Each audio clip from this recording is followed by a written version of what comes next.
atibatike zvechopu chopu. Zvakaoma mufunge. Passion Java akarambwa nemukadzi ndobva astripwa kusara asina kana chinhu. Chandaka kuongorora manje ndiri kususpecta kuti Passion Java anditi anofanira kunge akabva adzimirwa access yekutanga achipinda muAmerica.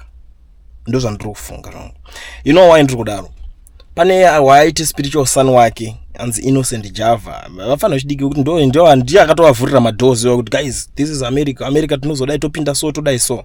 Ndiye akabva atomubira chechi yake kuAmerica kwaitowanira mari ikoko kwaifidha mhuri kwaiwana zvekudya nako ikoko.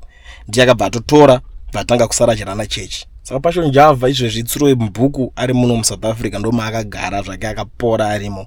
Amene ungaona kachimbotiraya kungona mana wangonzi wakungo wakurambwa na madam mudhara uya anonzani tezvara vacho baba va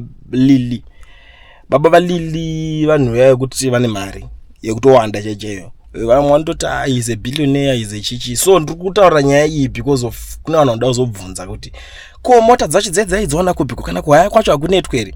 Bhegi ranga ririko kumba kwemukadzi but kuona kuti kubva muso pakangozongonzi achawirira nemukadzi uya hazvina zvichafambe mushe. Ndiyo nyaya inenge iri kunyatsoitika panapa. Java chechi yekuAmerica akatorerwa ende akarambwa nemukadzi. Ndiyo nyaya iripo, haisi nyaya yekuti iye akaramba mukadzi. No, akarambwa ndiye. Because ndikuona kuti kuna vamwe vanga vari kutika biblically divorce inofanira kungoitwa kana munhu achinga anzi zvinonzi munhu aita sei. Biblically munhu divorce inoitwa kana mukadzi achinga ahura chete. Apa hapana chihure chaitwa kutongonza achibaba ndichakude zvapera. This is the situation in a Passion Java. Ndikuona kuti ndakaona ndachika kutaura kuti zvinozodidi access yekupinda muAmerica mukomana haana. Kana atopinda muAmerica maybe as a visitor usingopinda muAmerica uita yanenge achiita but kuti apinde EFF achita zvaaita zvezve achididi zvakatovharwa dhora rakavharwa mukana inguwa unouya kamwe chete pagore. Nguwa yake akatoenjoya papa aitoti ndo makore zvakazongonzi gwa pazvanyararwa. Saka kuona kuti wakutorwa zvese because church ndo chimwe chinjete chitoti ndo source of income. Mari dzetithe chegumi zvine zvipinda zvezve inozongonzi wofuti gwa zotorwa. Vafana nanga ripo chidiki kutosara vakutokontinua. Vamwe vari kuzobvunza kuti saka anozotorwa chechi sei, chechi ndeyaMwari, chechi ndeyachinchini.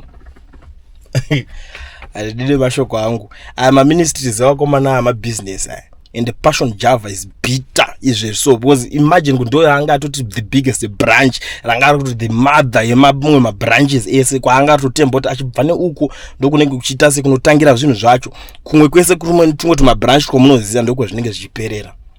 Situation hiyo inaomira mushe. Situation hiyo haisi is kudena kwese kuya kwakabva kwangoti bwa ende zvazvinacho kuti achapomedzera man of God ningi waidena zvakangopera maperera azvo.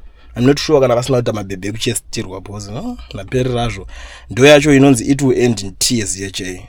Kulian TV team VAT asi vanhu vachishamsika. Kulian TV aichatsika saka subscribe wozolaika uchawana zvisapana chichazosha. Everybody say Kulian yeah. Information is brilliant yeah. Everybody say Kulian.